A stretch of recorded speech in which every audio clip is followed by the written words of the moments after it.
আসসালামু আলাইকুম রহমতুল্লাহি ওয়া বারাকাতুহু। পড়া হচ্ছে ফাজাইলে আমল থেকে, নামাজের চ্যাপ্টার থেকে।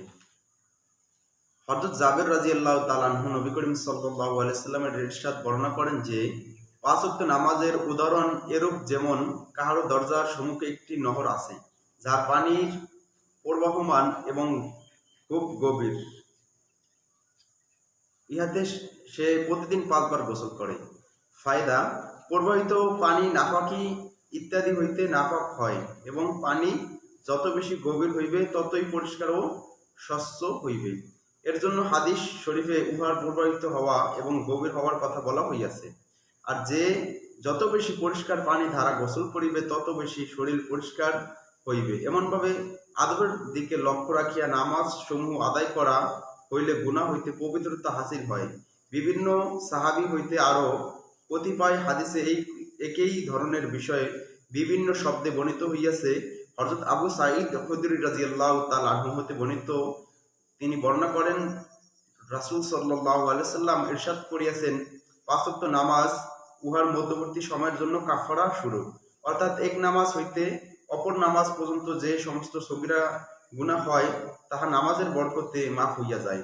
অতঃপর রাসূল সাল্লাল্লাহু আলাইহি সাল্লাম ইরশাদ ফরমাইয়াছেন, যেমন কোনো এক ব্যক্তির একটি কারখানা আছে, সেখানে সে কাজ করে, ফলে তাহার শরীরে কিছু ধুলাবালি ও ময়লা লাগিয়া যায়।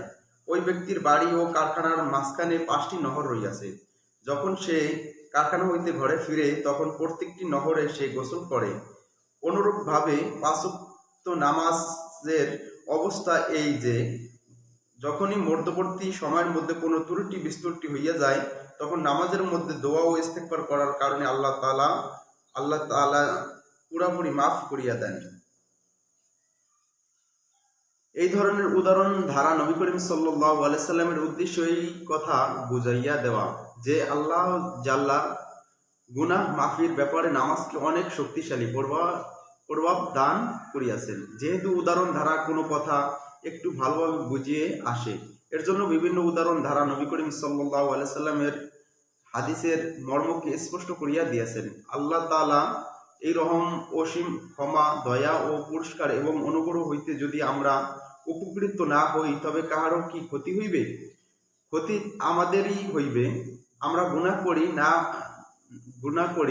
না, নাফরমানি করি, আল্লাহর হুকুমের সীমা লঙ্ঘন করি, আদেশ পালনে ত্রুটি করি, যার পরিণতি এই হওয়া উচিত ছিল যে অত্যন্ত শক্তিমান ও ন্যায়বিচারক বাদশাহের দরবারে অবশ্যই আমাদের শাস্তি হইত এবং কৃতকর্মের কারণে ভোগান্তি হইত। কিন্তু আল্লাহ তাআলা দয়া ও মেহেরবানের উপর কোরবান হইয়া যে তিনি আমাদিগকে তাহার নাফরমানি ও অবাধ্যতার ক্ষতিপূরণ করিয়া নেওয়ার পথ বলিয়া দিয়াছেন।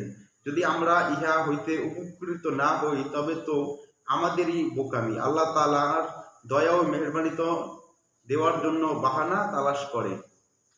এক হাদিসে ইরশাদ হইয়াছে, যে ব্যক্তি শুইবার সময় এই ইরাদা করে যে আমি তাহাজ্জুদ পড়িব, কিন্তু রাতের চোখ খুলিল না, তবুও সে উহার সওয়াব পাইবে এবং নিদ্রা সে মুফতে পাইয়া গেল।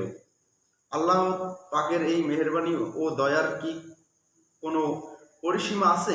যাহার আর যে দাতা এমনভাবে দান করিয়া থাকেন তাহার দানওয়ালা কত বড় মাহরুমি এবং কত বড় ক্ষতি। আল্লাহ পাক রব্বুল আলামিন যে হাদিসখানা পড়েছি, বর্ণনাওয়ালা শুননেওয়ালা সবাইকে এই অনুযায়ী আমল করার তাওফীক দান করুন, আমিন। যারা আমাদের এই অনলাইন ভিডিওটি তালিমটি দেখতেছেন, যাদের ভালো লাগতেছে অবশ্যই শেয়ার করে দিবেন এবং একটা লাইক করে দিবেন। ভালো লাগলে চ্যানেলটি সাবস্ক্রাইব করে দিবেন। আসসালামু আলাইকুম ওয়া রাহমাতুল্লাহি